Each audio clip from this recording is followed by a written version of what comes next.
শুনুন ভবেনবাবু, ব্যাপারটা একটু ভালো করে ভাবতে হবে। আপনি একজন নামি দামি সমাজসেবক, তো আপনাকে খুব সাবধানে সতর্কভাবে চলতে হবে।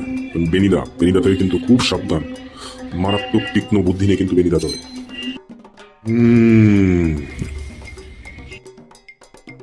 দিলীপ বাবু, আপনি কিন্তু কথাটা মন্দ বলেননি।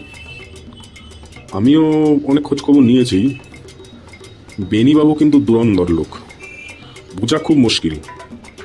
রহস্য যদি উনি উদ্ঘাটন করে ফেলেন, তাহলে কিন্তু সামনেই আমাদের ঘোর বিপদ। সেটাও আমি ভাবছি।